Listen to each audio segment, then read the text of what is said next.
Morning stock 2020 में आप सबका स्वागत है। मैं हूं आशीष वर्मा और मेरे साथ जुड़े नीरज वाजपेयी। नीरज जी हाय, गुड मॉर्निंग। Good morning. हफ्ते का पहला कारोबारी सत्र और देख लेते हैं किस तरह की पिच रिपोर्ट है जिसपे आज का मैच होने वाला है। पिच बेहतर नजर आएगी। अमेरिकन मार्केट्स आपकी स्क्रीन पर सबसे बड़ा इंट्राडे रिवर्सल, यानी कि अमेरिका में कमजोर शुरुआत हुई थी, फाइनली आप देख रहे हैं डाउ 200 अंक की मजबूती के साथ कामकाज कर रहा है। पिछले 4 सालों में इसका बड़ा इंट्राडे रिवर्सल देखने को नहीं मिला है, तो इंकरेजिंग है।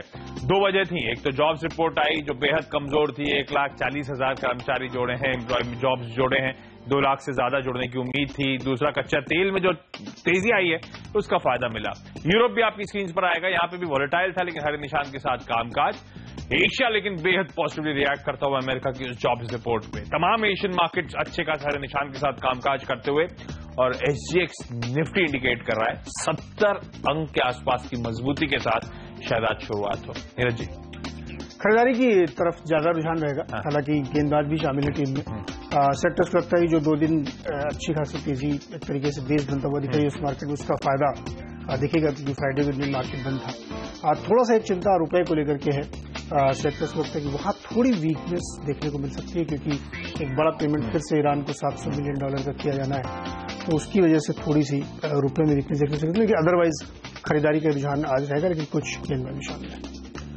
लग रहा है बीते हफ्ते हम लोग बात भी कर रहे थे कि शायद कुछ और लेग्स हैं इस रैली के, कुछ मोमेंटम के, तो अब वो शायद 8,000, 8,000, 8,050 जो कंजेशन जोन जिसको हम मान रहे थे कि शायद पार करना मुश्किल होगा, अब थोड़ी सी हिम्मत आ रही है कि शायद उसे पार करता हुआ नजर आए, शायद इवेंचुअली 80-200 तक के लेवल्स तक आता हुआ नजर आए। हालांकि टाइम विल टेल, लेकिन अब थोड़ा सा कॉन्फिडेंस बढ़ रहा है कि शायद थोड़ा सा और इंच अप, थोड़ा सा और मोमेंटम रिजल्ट सीजन की शुरुआत से पहले भारतीय बाजारों में देखने को मिल सकता है। तो फोकस ज्यादा हमारा भी खरीदारी यानी कि बल्लेबाजी पर ही रहेगा। नीरज जी, शुरुआत कहां से? शुरुआत IDBI बैंक के साथ करेंगे। जैसा कि हम लगातार कह रहे हैं कि बैंकिंग शेयरों में नजर रखिए, क्योंकि अगर तेजी आती है तो बैंक लीड करते हुए आपको दिखेंगे, और खासतौर पर IDBI इसलिए क्योंकि इसमें खबरें भी हैं सरकार की तरफ से। जो आपको याद होगा, वित्त मंत्री ने कहा था कि इसका रिस्ट्रक्चर करके एक्सेस की तरफ बना सकते हो। छन छन की खबरें आ रही कि इसमें स्टेक सेल किया जाएगा एक सर्टेन लिमिट तक और उसके बाद इसको एक प्रॉपर रिस्ट्रक्चरिंग में लाया जाएगा। सेक्टर्स लगता है कि एक बड़ा पॉजिटिव डेवलपमेंट है, और चूंकि आज तेजी का माहौल रहेगा इसलिए IDBI बैंक हमें लगता है खरीदारी करके चलना चाहिए।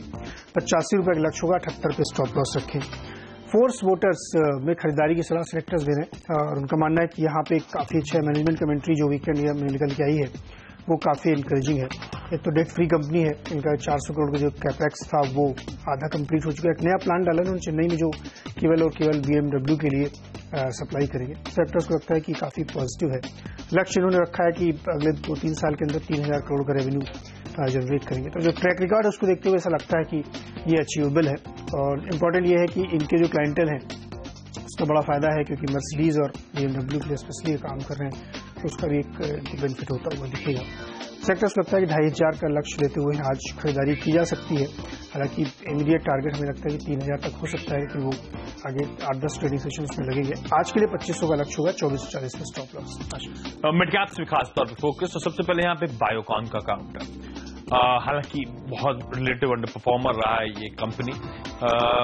अब तो US में भी हमने फ्राइडे को जो रैली देखी थी उसमें बायोटेक्नोलॉजी शेयर्स ने नास्डैक को लीड करा था, अच्छा मोमेंटम था, तो शायद उसका पॉजिटिव प्रभाव इफेक्ट होगा। पर इस कंपनी ने अकेशिया लाइफ साइंसेज नाम की विशाखापट्टनम बेस्ड कंपनी के एसेट्स को एक्वायर करा है। हमारे एक्सपर्ट्स मानते हैं पॉजिटिव है, क्योंकि वो एक बैकवर्ड इंटीग्रेशन करती हुई कंपनी नजर आ रही है। बायोकॉन को रडार पर रखें, 460 तक के लेवल्स तक अप्रोच करने की सलाह।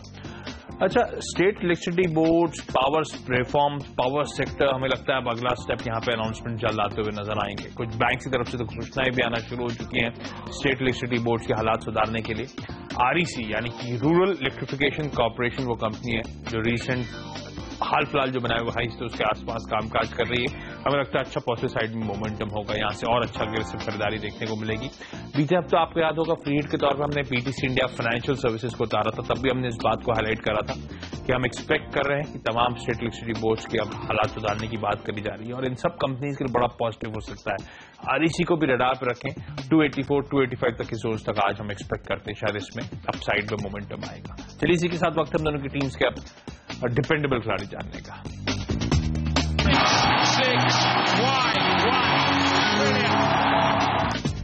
अभी आशीष ने बात की इलेक्ट्रिसिटी रिफॉर्म्स की और सेलेक्टर्स को लगता है इसी सेगमेंट की कंपनी एमको को डिपेंडेबल के तौर पर खरीदारी करनी चाहिए। लेटेस्ट खबर ये आ रही है कि सरकार चाहती है कि जो केंद्र सरकार की स्टेट गवर्नमेंट जो एससीबीज है उनको पूरी तरीके से बेल आउट करें राज्य सरकारें, यानी बैंकों के ऊपर वो बोझ नहीं आना चाहिए रिस्ट्रक्चरिंग का, तो राज्य सरकार इनको करें और राज्य सरकार की मदद केंद्र सरकार की तरफ से की जाएगी। ये एक बड़ा प्लान अनवील होकर आ रहा है, जिसको लगता है कि इससे तमाम इलेक्ट्रिसिटी वाले कंपनियों को काफी इसमें फायदा होता हुआ दिखेगा। एमको में इसलिए पसंद है क्योंकि सरकार की जो फोकस है बिजली कंपनियों को मदद करने की, तो उसके बाद जो उसकी जो एंसिलरी कंपनी आप कह सकते हैं पावर सेगमेंट की, वो बड़े फायदे में होगी। ट्रांसफार्मर बनाने वाली कंपनी है और इसके जरिए ही पावर आप तक पहुंचती है, तो उसको लगता है कि ये काफी इंटरेस्टिंग प्ले आपके लिए हो सकता है। इससे पहले भी जब भी सेलेक्टर्स ने इसमें आपको सुझाया है तो एक बहुत अच्छी तेजी इसमें बनते हुए दिखी है। तीसरी सबसे बड़ी पावर ट्रांसमिशन की कंपनी है। सेक्टर्स को इसलिए भी पसंद है क्योंकि इसमें जो तमाम प्रमोटर होल्डिंग आप देखेंगे, फाइनेंशियल्स देखेंगे, रेशियोज देखेंगे, वो काफी पॉजिटिव हैं। प्रमोटर ने अपनी 2% स्टेक भी इसमें बढ़ा के करीब 45.5 के ऊपर कर लिया और खबर ये भी कि अभी भी क्रीपिंग इक्वेशन चल रहा है और वो 51 तक इसको ले जाना चाहते हैं। म्यूचुअल फंड्स की तरफ होल्डिंग पर नजर डालेंगे तो रिलायंस, आईसीआईसीआई, तमाम सारे स्टॉक करीब म्यूचुअल फंड्स में 11.5% स्टेक होल्ड करते हैं। ये दिखाता है कि इसमें काफी कॉन्फिडेंस है बड़े इन्वेस्टर्स का। और आपने देखा होगा कि इस पूरी गिरावट में केवल डीआईआईज ही खरीदते नजर आए थे, वो एक बड़ा ट्रिगर इस स्टॉक के लिए आगे भी बनता हुआ दिख रहा है। हमें लगता है कि जिस तरीके से पावर सेक्टर्स का सरकार का फोकस है वो एक बड़ा ट्रिगर इसके लिए है, और जो लेटेस्ट खबर निकल के आ रही है रिस्ट्रक्चरिंग की, वो इंपॉर्टेंट है। और तीसरी बड़ी खबर जो एमिशन नॉर्म्स को लेकर के पर्यावरण मंत्रालय ने एक अपना प्लान अनवील किया है, वो बहुत सिग्निफिकेंट होगा क्योंकि एमिशंस को रिड्यूस करना है, उसके लिए हाई क्वालिटी इक्विपमेंट चाहिए और इनको में लगता है उसके लिए काफी इक्विप्ड है। 28-28.5 के लक्ष्य लेते हुए इसमें आज खरीदारी करें। 23.50 के आसपास स्टॉप लॉस है। ईडलवाइज फाइनेंशियल सर्विसेज एक ब्रोकिंग कंपनी जिसे हम मानते हैं कि शायद एक वैल्यू बाय है, एक डार्क हॉर्स टाइप नजर आती है ये कंपनी। एक तो इसीलिए हमें इसे डिपेंडेबल के तौर पर उतारा है। ब्रोकिंग स्टॉक्स हम एक्सपेक्ट कर रहे हैं कि वैसे भी जो Q2 के नंबर्स जब आएंगे तो शायद स्ट्रांग परफॉर्मेंस से तमाम कंपनीज डिलीवर करेंगी। हम लगातार फोकस उन कंपनीज पे कर रहे हैं जो शायद नतीजों के लिहाज से आपको अच्छा आउट परफॉर्मेंस दिखा सकती हैं, और ऑब्वियस है बाजार उन कंपनी से फोकस करता हुआ नजर आएगा। इस कंपनी का ध्यान रखिए Q1 भी बेहद स्ट्रांग था, मुनाफे में 17% का उछाल, आय में ऑलमोस्ट 43% का जंप इस कंपनी ने डिलीवर कर रहा था। हम एक्सपेक्ट कर रहे हैं Q2 और भी बेहतर आपको देखने को मिलेगा। ईडलवाइज फाइनेंशियल सर्विसेज ग्रुप, ध्यान रखें, तमाम प्रोडक्ट्स और सर्विसेज ऑफर करता है, रिटेल फाइनेंस, डेब्ट capital markets, commodities, financial markets, assets management, life insurance, ये सब। सेंटिमेंट जो है डॉक्टर राजन के उस पॉलिसी अनाउंसमेंट के बाद आप देखिए ना, एक मार्क्ड इंप्रूवमेंट दिखा रहे हैं और हम एक्सपेक्ट कर रहे हैं मोमेंटम आसानी से कंटिन्यू होता हुआ नजर आएगा। इसलिए कार्यक्रम की शुरुआत में हमने कहा था, अब लग रहा है रैली के लेग्स हैं, 8200 तक जाता हुआ नजर आएगा आसानी से निफ्टी पे। इन्फोसिस के नंबर्स अगले हफ्ते आते हुए नजर आएंगे, तो मार्केट में मोमेंटम बना रहेगा और शायद ये मिड कैप कंपनी इस फोकस में रहेंगी। कई सारे रैशनल्स हैं इस कंपनी पे बेट करने के लिए। एक तो हमें लगता है इस पूरे स्पेस में one of the strongest player है, वेल एक्सेप्टेड है, रिस्पेक्टेड है, एक प्रूवन नेम है ये कंपनी, और इनफैक्ट शायद इसीलिए फिडिलिटी जैसे दिग्गज फंड्स, दलाल स्ट्रीट के वेटरन्स जैसे कि राकेश झुंझुनवाला और तमाम HNIs जिनके नाम आप जानते होंगे, वो सब इस कंपनी में स्टेक लेके बैठे हुए हैं लॉन्ग टर्म के लिहाज से, तो वो वैसे भी पॉजिटिव नजर आता है। इस कंपनी की subsidiary Edelweiss Tokyo life insurance को अप्रूवल मिला FIPB से स्टेक बढ़ाने के लिए, यानी कि फॉरेन इन्वेस्टमेंट बढ़ के 26% से 49% पे पहुंचेगा। जापान की जो टोक्यो मरीन होल्डिंग्स है वो इस कंपनी में ऑलमोस्ट 540 करोड़ रुपए का लाइफ इंश्योरेंस में फंड इन्फ्यूजन करती हुई नजर आएगी, जो एक और पॉजिटिव है। ये कंपनी अब एग्रेसिवली मार्केट पकड़ने की कोशिश कर रही है। आपको याद होगा हाल में खबरें भी आई थी, जो leading world number 1 badminton player है सानिया नेहवाल, उनको इन्होंने रोप इन करा है ब्रांड एम्बेसडर के तौर पे। ये सब इंटरेस्टिंग हाइलाइट्स हैं। पिछले कुछ क्वार्टर से लगातार FI का स्टेक बढ़ रहा है। पिछले एक क्वार्टर में FI का स्टेक इस कंपनी में 3% बढ़ा है और अब FI 25.5% ईडलवाइज फाइनेंशियल सर्विसेज का ओन करते हैं। इंटरेस्टिंगली दिसंबर 2007 में इस कंपनी का मैं देख रहा था IPO आया था 825 रुपए पर, और आज ये कंपनी 65, 66, इनफैक्ट रेंज में 60 रुपए के आसपास के लेवल्स पे कामकाज कर रही है। तो एक माउथ वाटरिंग वैल्यूएशन उस लिहाज से नजर आते हैं। इकलौती कंपनी है, इसलिए मैंने शुरुआत में कहा था इस कंपनी के भरोसा नजर आता है, इसलिए डिपेंडेबल के तौर पे है। ब्रोकिंग कम्युनिटी में तमाम इंटरमीडियरीज जो फंसे थे, आपको याद होगा NSCL स्कैम पे, जहां पे तमाम निवेशकों के करोड़ों रुपए डूबे थे, एडेलवाइस फाइनेंशियल सर्विसेज का नाम उस फ्रैटर्निटी में नहीं गिना गया था। ये कंपनी उससे एकदम अछूती थी। वो दिखाता है किस तरह की रिस्क मैनेजमेंट है, किस तरह का सुपीरियर क्वालिटी इस कंपनी का मैनेजमेंट है। हमें लगता है खरीदारी करें। आज के लेवल्स आपकी स्क्रीन पर, इस कंपनी को लेकर रडार पर रखें, शायद वापस बहुत स्ट्रांग मोमेंटम में कंपनी डिलीवर कर सकती है। छोटे से ब्रेक, उसके बाद मिडिल ऑर्डर के खिलाड़ियों पे फोकस।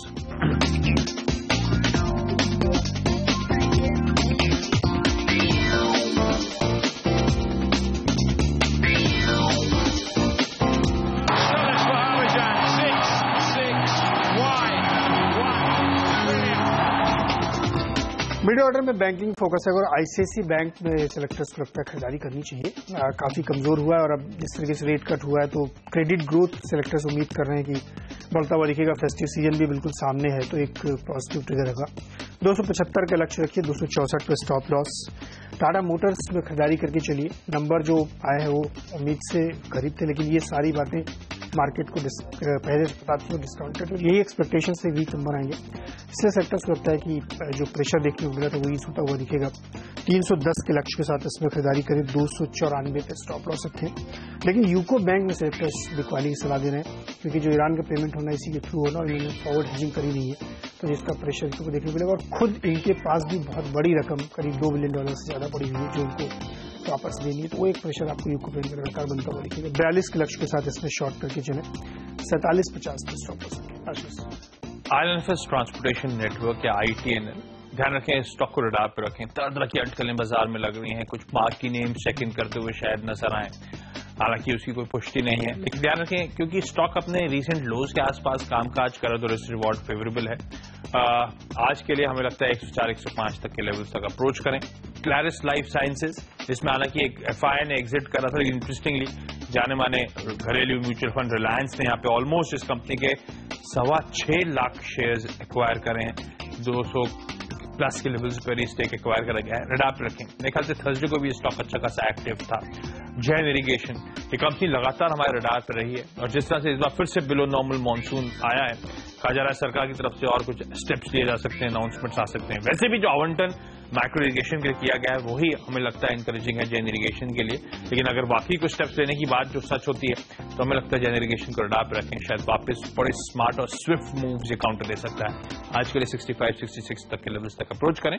इसी के साथ वक्त है हम दोनों की टीम्स के आप डिपेंडेबल माफ कीजिएगा फ्री हिट खिलाड़ी जाने का। इंडिया ग्लाइकोल होगा फ्री हिट के तौर पे स्टॉक, और सेलेक्टर्स का मानना है कि ऐसे स्टॉक पर नजर रखनी चाहिए जहां पे तमाम सारे मल्टीपल ट्रिगर है न्यूज ड्रिवन। थर्सडे को हमने ग्लोबल स्पिरिट्स दिया था और उसमें एक बेहतरीन रनअप आपको इंटरडे 15% का मिला था। आज भी इसी को दे रहे हैं क्योंकि एक प्लेन में स्पिरिट कारोबार का भी है, डिस्टिलरी है इनकी, और इलेक्शंस, स्टेट इलेक्शंस के दौरान काफी ज्यादा बिक्री होती है। मेनली जो इनके ब्रांड्स है वो CSD कैंटीन में चलते हैं, लेकिन बहुत कम लोगों को मालूम होगा कि बैकार्डी के लिए भी जॉब वर्क करते हैं और वो भी एक बड़ा ट्रिगर इससे स्टॉक के लिए है। दूसरा ध्यान रखना चाहिए कि तमाम सारी ऐसी कंपनियां जो इस तरीके के कारोबार में है जहां पे इथेनॉल की ब्लेंडिंग की बात आ रही है, जो सरकार ने 10% मैंडेटरी करी है, उस प्ले में भी है, तो एक दूसरा बड़ा ट्रिगर इसके लिए है। तीसरा इनका जो मेन प्रोडक्ट है ग्लाइकोल MEG बनाते हैं, वो इंडस्ट्रियल गैस, जेम और ग्वारगम इन सब में यूज होता है, वो भी एक बड़ा इनके लिए पॉजिटिव है। सेक्टर्स लगता है कि ऐसे स्टॉक में रखिए जहां बहुत सारी खबरें आ रही हैं जिनके आधार पर स्टॉक्स चलने की दम रखते हैं, तो वहां पे एक बड़ा फोकस होना चाहिए। एक और ट्रिगर इस स्टॉक के लिए है कि जो आयुर्वेदिक दवाएं बनती हैं उसके लिए भी ये इंग्रेडिएंट्स और रॉ मटेरियल्स प्रोवाइड करते हैं, नेचुरल कलरेंट्स प्रोवाइड करते हैं, वो भी एक बड़ा ट्रिगर है। सबसे बड़ा ट्रिगर इसमें जो लिकर और स्पिरिट्स वाला है वही सेक्टर्स मान के चल रहे हैं, क्योंकि प्रूवन रिकॉर्डिंग जब भी स्टेट इलेक्शंस होते हैं तो एक बड़ी तेजी ऐसे स्टॉक्स में आपको देखने को मिलती होगी। इंडिया ग्लाइकोल हमें लगता है कि उसी दिशा में आगे बढ़ता हुआ दिख रहा है, एक अच्छी तेजी यहाँ देखने को मिलेगी। इसके अलावा मैनेजमेंट काफी कॉन्फिडेंट है प्रोडक्ट्स को लेकर के, क्योंकि जो raw material, basic raw material cost है वो सिग्निफिकेंटली इनके लिए कम हुई है, तो एक बड़ी रैली हम इसमें एक्सपेक्ट कर रहे हैं। हमें लगता है कि आने वाले ट्रेडिंग सेशंस में 125-30 के स्तर ये डेफिनेटली देखेगा, लेकिन आज के लिए 106-107 के स्तर पे पोजीशन रखनी चाहिए। 90 के आसपास स्टॉप लॉस रखें। आशीष, डेल्टा कॉर्प, वैसे भी हम लगातार इस कंपनी को फोकस में रखते रहें, क्योंकि हमारा मानना है कि यहाँ से अच्छे खासे अपसाइड्स देखने को मिलेंगे। लेकिन इंटरेस्टिंगली जो थर्सडे का ट्रेडिंग सेशन था, वहां पे आपने देखा होगा वॉल्यूम प्राइस एक्शन पिकअप हो रहा है इस काउंटर में लगातार। इनफैक्ट तक डिलीवरी मार्क हो रही है। हमें लगता है डेल्टा कॉर्प को अडैप्ट रखना चाहिए, शायद ऑन द क्रक्स है एक बेहद स्ट्रांग मोमेंटम अच्छी रैली के लिए। मैं देख रहा था पिछले 4 क्वार्टर्स में एफआई का स्टेक इस कंपनी में 2% के आसपास बढ़ा है। इस कंपनी में जो दिग्गज निवेशक हैं, जिनको लेकर बाजार स्टॉक को एसोसिएट करता भी है, उन्होंने भी लोअर लेवल्स पर यहाँ पे स्टॉक में एवरेजिंग करने की कोशिश करी। एग्रेसिव बाइंग होती हुई नजर आई थी दिग्गजों की तरफ से। इस काउंटर को रडार पे रखें। ये कंपनी 2 बिजनेस कैटेगरीज में ऑपरेट करती है, गेमिंग और कसिनोज में, या दूसरा हॉस्पिटैलिटी या फिर कह लें होटल्स के कारोबार में। पिछले 3 महीनों में, अब जो आने वाले 3 महीने अक्टूबर, नवंबर, दिसंबर का जो पीरियड है, हम आमतौर पर मान के चलते हैं कि साल भर का सबसे बेस्ट क्वार्टर होता है इन तमाम कंपनीज के लिए, क्योंकि festival, holidays, Christmas, new year ये सब आता है। आसान शब्दों में तगड़ा कारोबार आने की एक्सपेक्टेशंस होती हैं, और इसमें गोवा का कसिनो सबसे ज्यादा लाइमलाइट पर रहता है।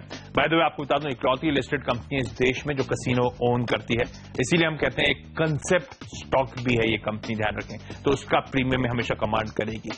गोवा में कुल 5 ऑफशोर कसिनोज हैं, जिसमें से 3 डेल्टा कॉर्प के पास हैं, और बहुत जल्द आपको याद होगा, हम लगातार रिआइटरेट करते रहे, दमन का कसिनो खुलने वाला है, वो ऑपरेशनल होने वाला है। वो बड़ा ट्रिगर होगा इस कंपनी के लिहाज से, क्योंकि दमन बेहद क्लोज है मुंबई, पूना, सूरत, वडोदरा या फिर अहमदाबाद तक के सर्किट के लिहाज से, तो बड़ा अट्रैक्टिव होने वाला है वो। वैसे भी उस दमन के प्रोजेक्ट में इस कंपनी ने जो 5 सितारा होटल था, वो तो ऑलरेडी कार्यरत हो चुका है, वो सेक्शन खुल चुका है। कसिनो का सेक्शन अभी भी अप्रूवल का वेट कर रहा है। 10 एकड़ में 176 रूम्स की प्रॉपर्टी है। अगर आप मुंबई के आसपास रहते होंगे तो लगातार आपने पेपर्स में एडवर्टीजमेंट देखे होंगे उस प्रॉपर्टी के आते हुए। हमें लगता है एक तगड़ा गेमिंग एक्सपीरियंस की कंपनी तैयार करी अगर वो कसिनो ऑपरेशन होता है तो। वैसे भी डेल्टा कॉर्प का एक और ट्रिगर है, ध्यान रखें, 35% स्टेक इसका अडवाणी होटल्स एंड रिजॉर्ट्स में है, जहां पे कहा जा रहा है डेल्टा कॉर्प माइनॉरिटी स्टेक रखना नहीं चाहती, बेच देना चाहती है। बीच में प्रिंट मीडिया में खबरें थी कि आईटीसी शायद वो स्टेक एक्वायर करता हुआ नजर आएगा। 700 करोड़ रुपए के आसपास का मूल्यांकन हुआ था, तब डेल्टा कॉर्प मुझे याद है 13% के आसपास एक दिन में रैली करता हुआ नजर आया था।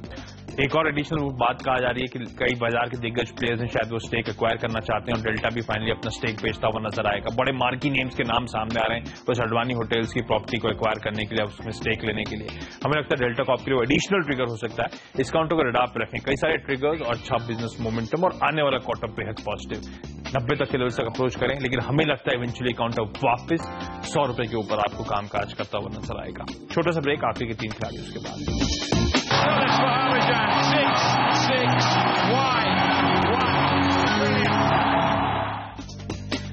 ब्रेक के बाद आपका स्वागत है। सबसे पहले ई-क्लार्क सर्विसेज, जिस तरह से एग्रेसिव खरीदारी फंड्स के द्वारा हो रही है, मेरे ख्याल से थर्सडे को यहाँ पे फ्रैंकलिन टेम्पल्टन म्यूचुअल फंड ने ऑलमोस्ट 2.5 लाख शेयर एक्वायर करें, रडार पे रखें इस काउंटर को। एनएमडीसी आयरन ओर फाइन्स के प्राइसेस में जनवरी के मुकाबले 50% की कटौती, ये दिखा रहा है किस तरह से वॉइड है, किस तरह से डिमांड नदारत है। और दूसरी दिक्कत की बात, अब स्पेस के लिए चाइना का जो जीडीपी फोरकास्ट काट दिया है वर्ल्ड बैंक ने, वो एक और सेंटिमेंटल डैम्पनर होने वाला है। लोस के आसपास ट्रेड कर रहा है, फिर भी अन एक्सपर्ट्स मानते हैं दबाव के साथ शायद कामकाज करे आज। डीएलएफ, इसमें भी इंटरेस्टिंग और एक्सपर्ट्स मानते हैं अच्छे पॉजिटिव मोमेंटम के बाद शायद बिकवाली करने के मौके हैं। थर्सडे का ट्रेड वो इंडिकेट कर रहा था, आज हमें लगता है शायद रिवर्सल स्ट्रांग हो सकता है। रडार पे रखें, लेकिन स्ट्रिक्ट स्टॉप लॉस के साथ, क्योंकि एसएस-निफ्टी पॉजिटिव ओपनिंग की इंडिकेशन दे रहा था। ओपनिंग होने दे, उसके बाद शायद यहाँ पे बिकवाली के मौके ढूंढे। Neeraj ji, petrol and LNG short करने की सलाह होगी, क्योंकि डोमेस्टिक गैस प्राइसेस काफी गिर गए हैं, तो कतर के साथ जो इन्होंने अपना एक टाई अप कर रखा है लॉन्ग टर्म वाला, उसमें इनको भारी नुकसान होगा और डिफॉल्ट की पूरी संभावना बन चुकी है, जिसका खामियाजा स्टॉक भुगतेगा। इसलिए बिल्कुल पोजिशनल ट्रेड न लें, शॉर्ट करने की सलाह होगी 170 के लक्ष्य। त्रिवेणी इंजीनियरिंग और बजाज हिंदुस्तान खरीदारी करके चले। सरकार एक नई एक्सपोर्ट इंसेंटिव स्कीम के लिए ऐलान करने वाली है, यहाँ पे खरीदारी की अपॉर्चुनिटी है। 15 रुपए का लक्ष्य बजाज हिंदुस्तान के लिए और 29 रुपए का लक्ष्य त्रिवेणी इंजीनियरिंग के लिए होगा। पूरी टीम पे एक बार नजर डाल लेते हैं। आईडीबीआई बैंक में खरीदारी की सलाह होगी, आईसीआईसीआई बैंक और में भी खरीदारी की सलाह होगी, लेकिन यूको बैंक शॉर्ट करके चले क्योंकि रुपए का प्रेशर देखने को मिलेगा।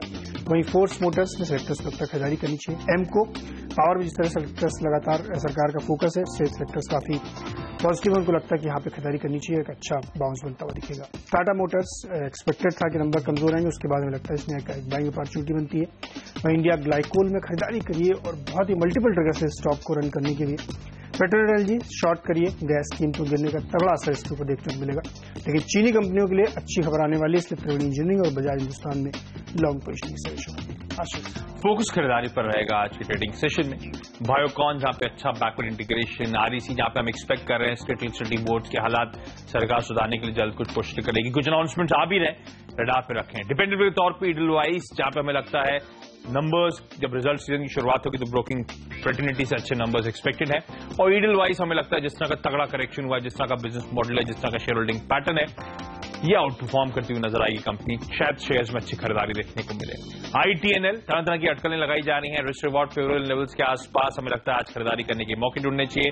क्लैरिस और जैन इरिगेशन में भी सिमिलरली हमारे एक्सपर्ट्स मानते हैं लेवल्स के आसपास ये स्टॉक्स अट्रैक्टिव हैं।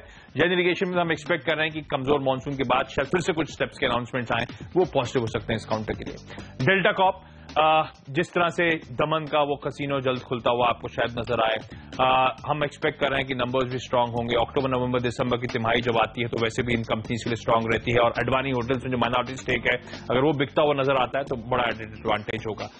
प्राइस वॉल्यूम एक्शन भी इंडिकेट कर रहा है कि स्टॉक में शायद अच्छा मोमेंटम आ सकता है। ई क्लार्क्स में भी फंड्स खरीदारी कर रहे हैं, रडार पे रखें। एनएमडीसी और डीएलएफ आज के लिए दो बिकवाली करने की सलाह। एनएमडीसी में जिस तरह से दरें कट रही हैं और दिखा रहा है कि वॉल्यूम डिमांड बिल्कुल नदारत है, और डीएलएफ रीसेंट हाइज के बाद इंडिकेशंस आ रहे हैं कि शायद कमजोरी के साथ कामकाज हो सकता है। चलिए, हम दोनों की 10-10 की टीम पूरी हो चुकी है। उम्मीद करते हैं आज का ट्रेडिंग सेशन आपके लिए अच्छा रहेगा। हम दोनों को दीजिए इजाजत। बने रहिए नेटवर्क के साथ। नमस्कार।